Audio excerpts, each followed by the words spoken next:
안녕하세요. 저는 바다를 아주 좋아하는 서혜영입니다. 저는 나중에 꼭 바다와 관련된 직업을 가지고 싶어요. 바다에서는 어떤 분들이 어떤 일을 하고 계실까요? 저처럼 바다에서 일하는 분들이 궁금한 친구들을 위해 제가 조금 알아보았는데요. 지금부터 저와 함께 만나러 가볼까요?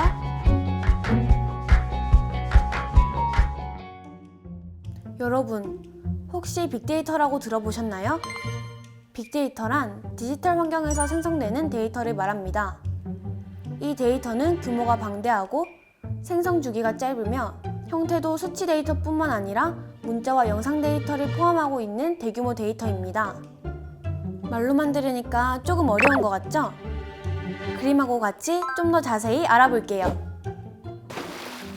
여러분, 혹시 인터넷으로 구매하고 싶은 제품이나 평소 관심 있는 제품을 검색했더니 비슷한 제품의 광고가 지속해서 나타나는 경험을 하신 적이 있나요?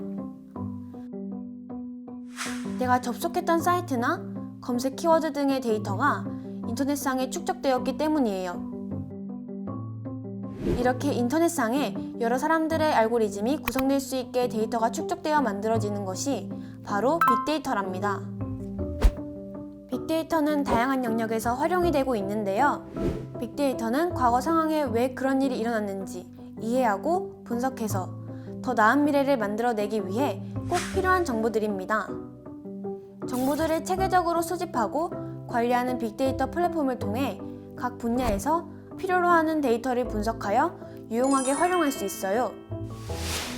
안녕, 난 혹이라고 해. 해양 데이터 과학자는 이러한 빅데이터를 해양 환경에 적용해서 우리에게 큰 도움을 주고 있지. 오늘 만나볼 해양 직업인은 육상, 해상, 철도, 항공 등으로 나뉘는 교통 분야 중 해상 분야를 책임지고 있는 빅데이터 전문가야. 함께 만나러 가볼까?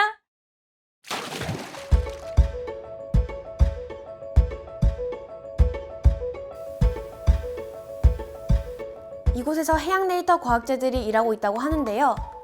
오늘 이야기를 들려주실 해양 데이터 과학자님, 나와주세요.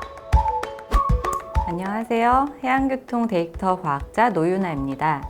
저는 한국해양교통안전공단의 해양교통 빅데이터실이라는 부서에서 일하고 있습니다. 반갑습니다. 저는 교통공학을 전공을 했습니다. 데이터 과학자는 아무래도 데이터를 만드는 사람이죠. 그래서 어느 분야의 데이터를 만드느냐에 따라서 데이터 과학자 앞에 어떤 이름들이 들어가는 것 같아요. 그래서 해양교통 데이터 과학자라 하면 해양교통에 있는 데이터를 다루는 사람입니다.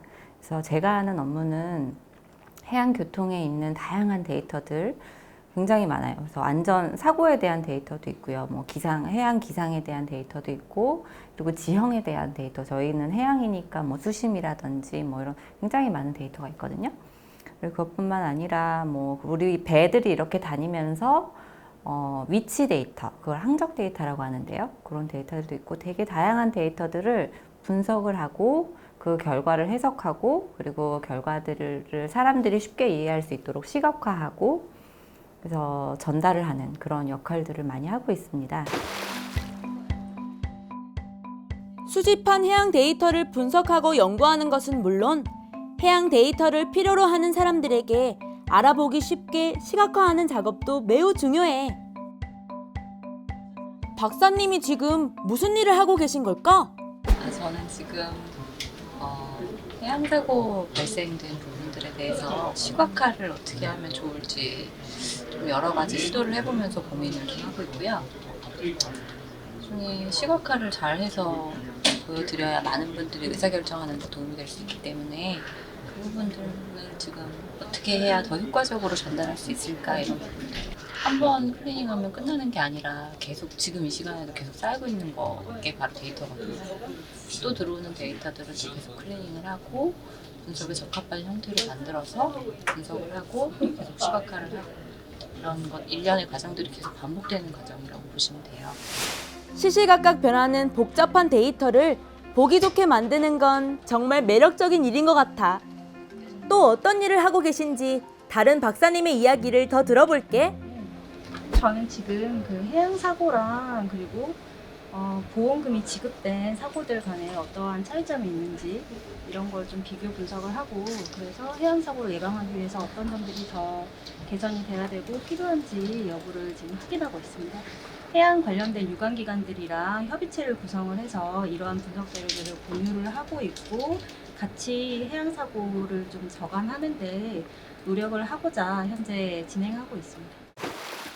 가끔 들려오는 크고 작은 해양사고 소식을 들으면 마음이 불안해지는데 이제는 빅데이터를 통해 해양사고를 예방할 수 있다고 하니 빅데이터는 정말 고마운 존재인 것 같아요. 해양교통 분야는 도로나 철도, 항공과는 다른 교통 분야로 고유의 특성을 가지고 있고 분석하기가 매우 까다로운 분야였어. 그런데 해양교통 사고들이 지속적으로 증가하기 시작하면서 해양 분야에서도 빅데이터를 활용해서 사고를 예방하자는 의견이 나왔지. 육상교통 분야에서는 이미 빅데이터를 기반으로 만든 교통안전 정책이나 교육을 통해 사고율이 감소한 성과가 있었거든. 그래서 지금 우리가 이렇게 해양 데이터 과학자를 만날 수 있게 된 거야. 그럼 빅데이터는 어떤 과정을 거쳐서 만들어지는 걸까? 여러 데이터를 가지고 유의미한 결과를 얻기 위해서는 하나의 데이터만 쓰는 것이 아니라 여러 군데에서 가지고 있는 데이터를 모아서 한꺼번에 분석을 하면 더 좋은 결과들이 많이 나올 때가 많은데요. 그래서 초반에 이제 데이터를 모으는 작업부터 하고요. 그 다음에 이 데이터가 모인 것들을 잘 분석에 활용하기 위해서 어떻게 정제해서 쓸 건지. 그래서 데이터를 클리닝하는 작업이라고 하는데요. 데이터 클리닝하는 작업. 실제로 코딩을 하든 뭐 다른 방법을 이용하든 그것을 분석하는 것, 그리고 예쁘게 사람들이 이해하기 편하게 시각화하는 것, 이런 거는 저희가 육상교통에서 보면 저는 내비게이션이 가장 대표적인 사례라고 볼 수가 있는데, 우리가 내비게이션을 보면은 한눈에 어디가 막히는지 알 수 있잖아요. 그래서 그걸 이제 시각화해서 잘 보여주기 때문에 저희가 한눈에 그걸 보고 막히는 도로로 가면 안 되겠구나 이렇게 의사결정을 할 수가 있는 건데, 그것이 이제 데이터 시각화입니다. 그래서 그런 부분들도 이제 해양교통 쪽에서 어떻게 하면 이 정보들을 더 잘 전달할 수 있을지 고민해서 시각화하는 작업까지 하고 있습니다. 호기와 함께하는 깜짝 퀴즈 타임! 다음 보기는 방금 박사님이 말씀하셨던 빅데이터를 수집하고 시각화하기까지의 과정이야. 다음 괄호 안에 들어갈 단어로 알맞은 것은 무엇일까? 정답은 클리닝이야. 처음에 먼저 필요한 데이터를 수집하고 그 데이터를 활용하기 쉽게 정리하는 클리닝 과정을 거치게 돼. 그런 다음에 클리닝한 데이터를 분석한 뒤 우리에게 필요한 데이터를 시각화하는 거야.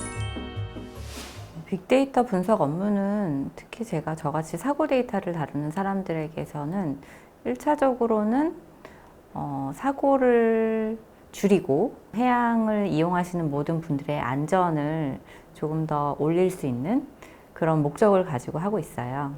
여러 가지 사고가 많이 나지만 그 사고들 중에서 우리가 당장 급하게 먼저 해야 될 부분들은 어떤 것인지, 그리고 지금 뭐 사고는 많이 나지만 좀 줄어드는 추세인 것을 해석을 해서 이 사고는 지금 줄어드는 추세니까 좀 소극적인 예방 활동을 벌여도 되고, 어떤 부분은 아주 적극적으로 지금 당장 해야 되고, 특히 해양 사고 같은 경우에는 계절별이라든지 월별 차이가 굉장히 커요. 우리 9월, 10월 이럴 때 태풍 많이 오잖아요.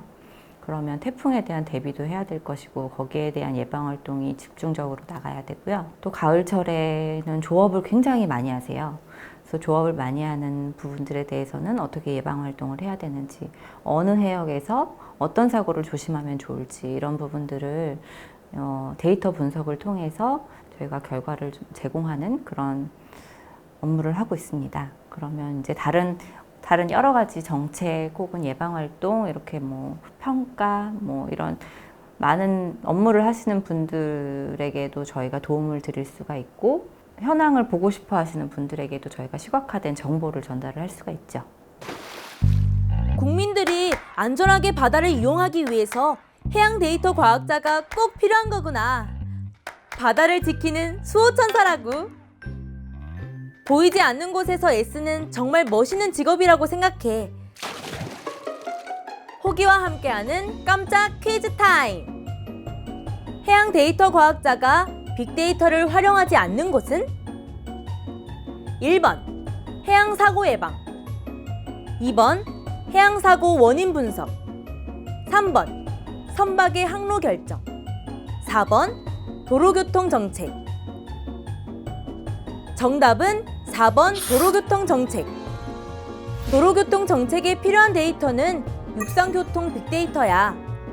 해양 빅데이터는 해양 환경에 활용하기 때문에 육상 도로교통과는 관련이 없어. 이 직업을 가지면 어떤 부분에서 가장 보람을 느끼는지 박사님의 말씀을 들어보자. 가장 좋은 부분들은 사실 데이터에는 굉장히 많은 이야기를 담고 있어요. 이 데이터를 통해서 사고뿐만 아니라 아까 말씀드렸던 항적 데이터라든지 뭐 기상 데이터라든지 이런 걸 다 한꺼번에 엮어서 보면 이 상황에 머릿속에 막 그려지는 거죠.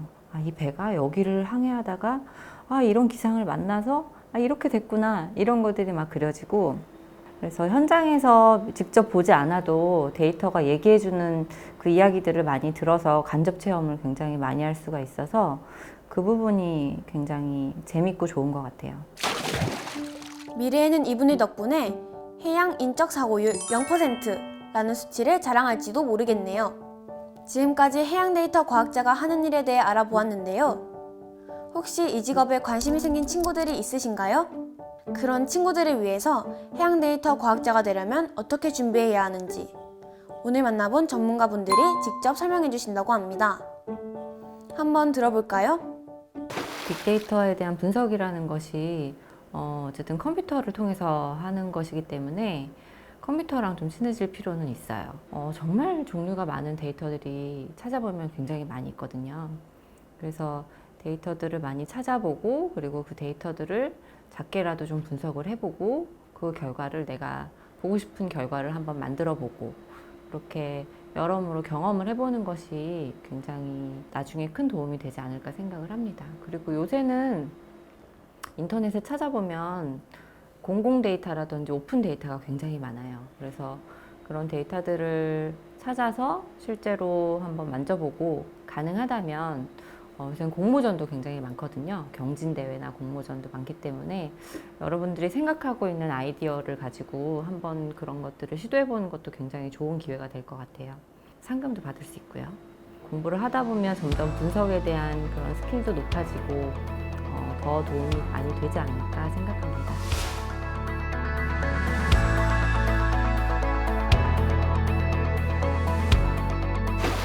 어떠셨나요?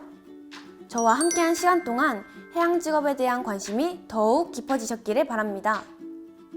지금까지 바다를 좋아하는 서혜영이었습니다. 안녕!